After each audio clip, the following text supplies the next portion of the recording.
Okay. And I want to grab the... Okay. So we are on our very, very last I can statement here, which is the baby chick. Okay. And this one actually leads into something that's going to be part of Unit 8. Okay. We're kind of coming to the end of Unit 7 here. So we go into deeper into trig in Unit 8. Okay. So we've kind of advanced trig is what I usually call it. All right. So again, you should have your unit circle out and you should be in that part of the notes.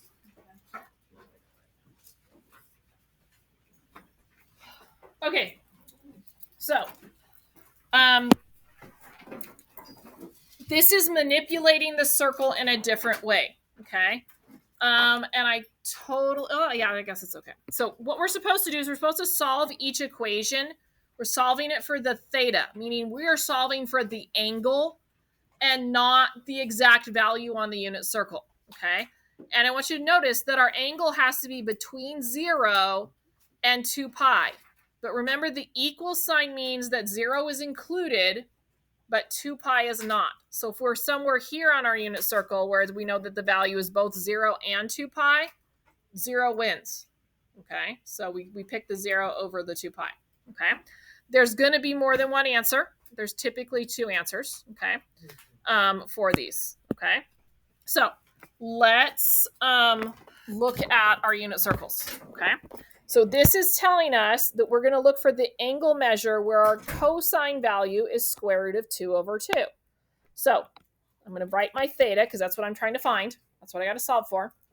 On our unit circle, in the coordinates world, so we're jumping back into coordinates, not triangles, okay? Is the cosine the x value or the y value? So I'm looking at my x value. So here's what I'm going to do. I'm going to go around my unit circle, and every time I find the x value as positive square root of 2 over 2, I'm going to write down that radian measure. So I always start here, right? And I'm looking. And look, I've just found it right there. So I'm going to write down pi over 4. Okay. I'm going to keep looking, and I'm looking just at my x spots, and I'm looking for square root of 2 over 2. What do you know? Here it is here. So I'm also going to write down 7 pi over 4. It doesn't seem so hard, right? So all I'm doing is looking on the coordinates that I already have for that value. Okay, I want you to try sine of negative square root of 3 over 2. Remember, sine is your y value. So go around your circle. You're looking for that y value right now. Everybody try it. Find 2.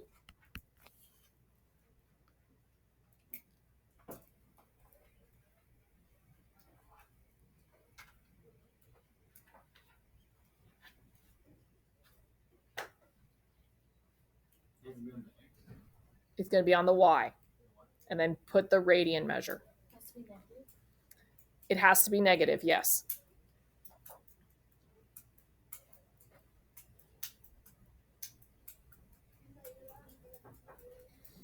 Okay, let's check and see what you got. Okay, so we asked a couple of really good questions. I don't know if you heard them.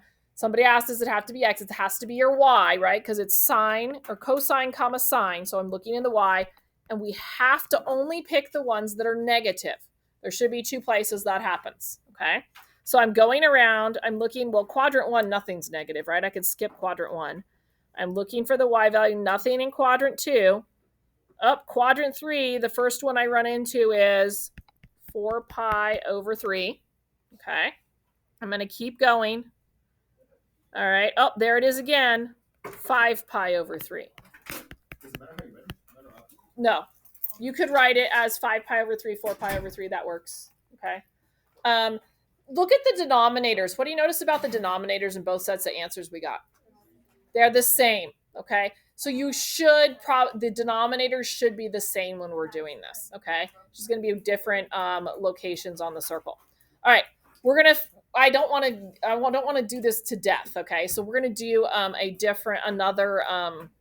going to move on to cosecant and secant now. Okay. So I'm going to try to get you one of each type so you're familiar with that. Okay.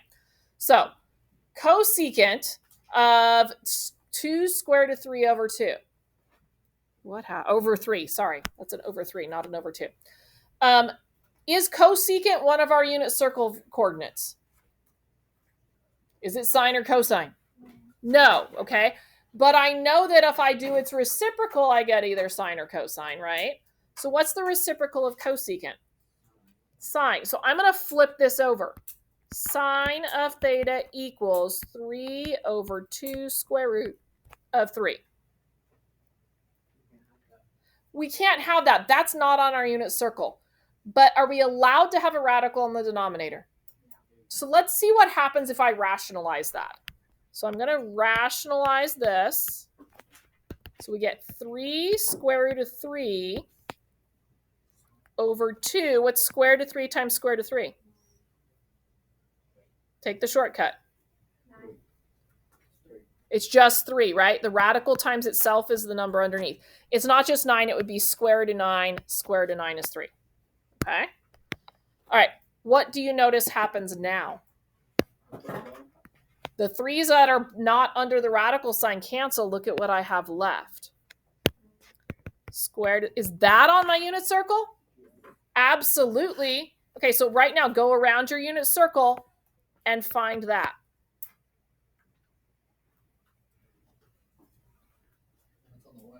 It's okay, so should sign be on the X or the Y, guys? The Y. So you're looking for a positive square root of 3 over 2 on the Y. Write down the 2 radian measures that happens at.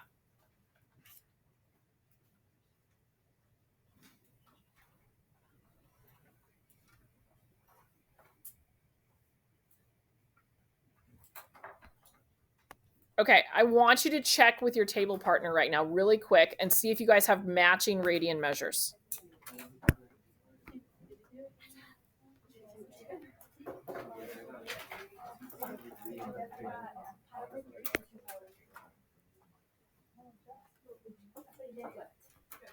Okay, let's take a look together. Okay, so what was one of our values?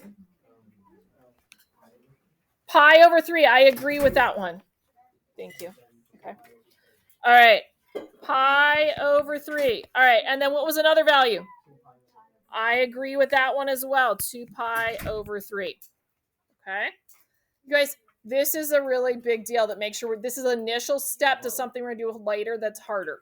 Okay. So, and this is like when I do weekly skills checks in calculus, this is what I start the year with. So get it down now. So next year's really easy at the beginning. Okay.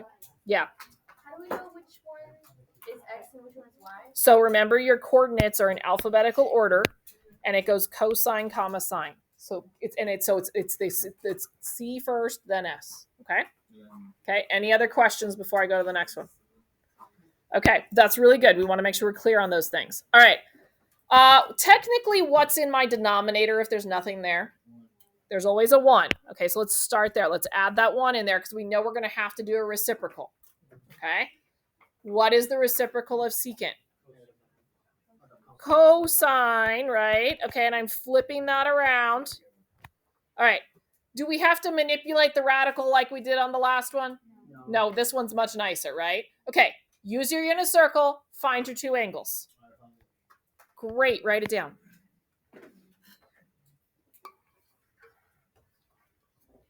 Start from 0, right? Start from 0, yeah.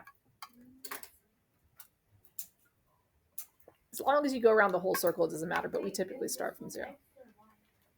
Which one do you think? It should be X.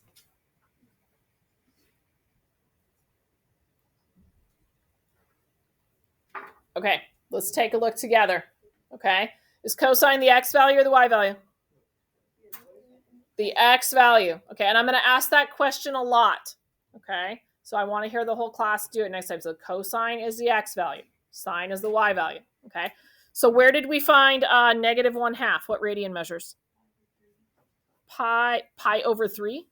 No, 4 pi. 2 pi over 3. So I like that one. 2 pi over 3. Where else?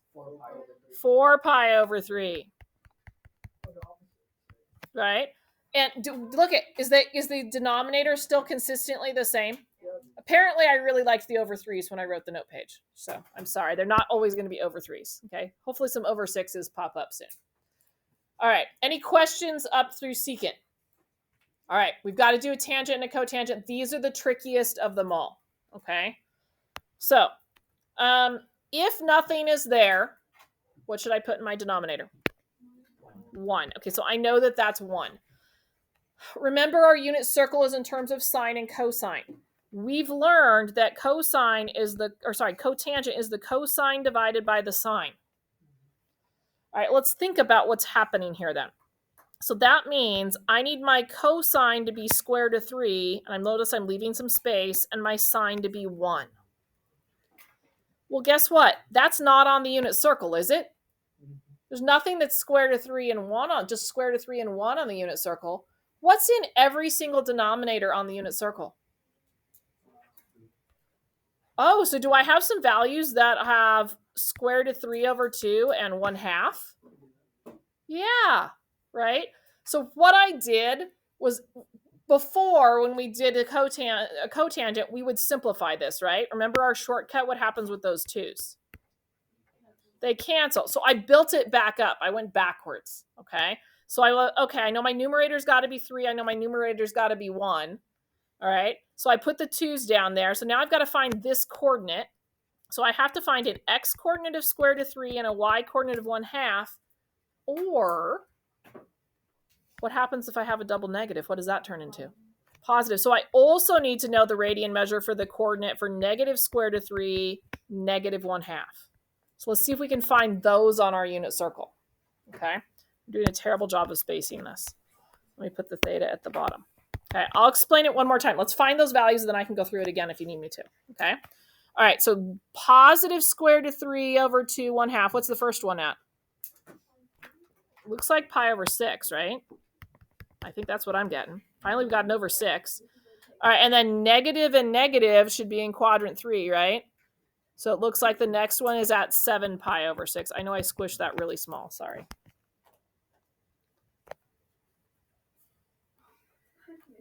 All right, do you need me to go through it one more time? Okay, I'm going to explain it one more time, okay, from the beginning. Okay, let me blow this picture up a little bit. Okay, so I'm noticing it's cotangent. I know cotangent is cosine divided by sine, okay? So that means the numerator is related to the x value of the coordinate, and the denominator is related to the y value, okay? I looked at this and I said, hey, I don't just have a square root of 3 and I don't just have a 1, right? I have to have a denominator for it to be on the unit circle. And I know every denominator on the unit circle is 2, right? So I am looking for my x coordinate to be square root of 3 over 2 and my y coordinate to be 1/2. Because I know if I simplified that, I would get back to just square root of 3 over 1, okay? Then I also recognize that, a negative and a divided by a negative is also a positive of this. So I also need the negative pairing of coordinates. And then I did the same thing. I just went around my unit circle till I found those 2 values. Okay. All right. Any questions on that one? All right. We're going to try this again because this next one is another one. And this one comes up a lot. College Board particularly loves example 22. Okay. When we get to College Board stuff next year. Okay. So I need, what's tangent? What divided by what? Not SOHCAHTOA world. In terms of sine and cosine, what's tangent? Cosine over sine. Sine over cosine. Good. Okay, so we know that the tangent is the sine divided by the cosine. Okay. Well, I want that to equal -1. The only way I get 1 or -1 is to take a number and divide it by itself. Look at your unit circle. Do we have some coordinates that are exactly the same? What are the denominators of all the coordinates that are exactly the same? No. Look at the radian measures denominator. Sorry, I did not phrase that well. Look at the pairs of coordinates that are always the same, or at least the same with opposite signs. What is the radian measures denominator? Everybody see the 4? And do we see how, look at the coordinates? Don't they match? If I put square root of 2 over 2 divided by square root of 2 over 2, what do I get? It cancels, so I get a 1, right? Now, if in order for it to be negative, doesn't one of these have to be negative? Does it matter which one? So I am looking for either square root of 2 over 2, negative square root of 2 over 2, or negative square root of 2 over 2 square root of 2 over 2. That's what and this is just my thinking. I'm just writing down what I'm thinking. It doesn't necessarily work, okay? All right, so help me out. Go find those two coordinates and write down the radian measures that we go over them. They're all over 4s. We already said that.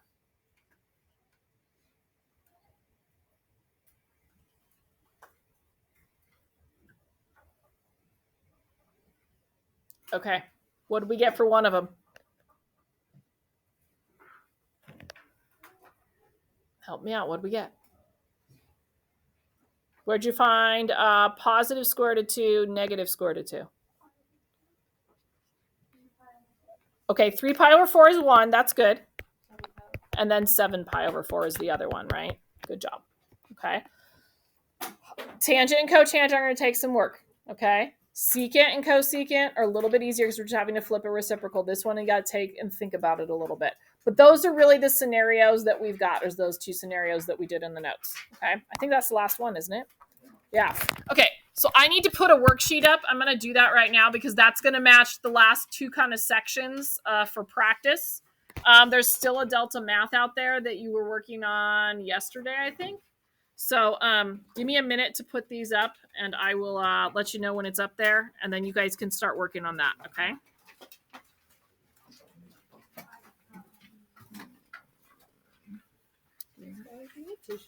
Yeah, I'll get them out in just a minute. Let me put this up, and then I'll go get them, okay?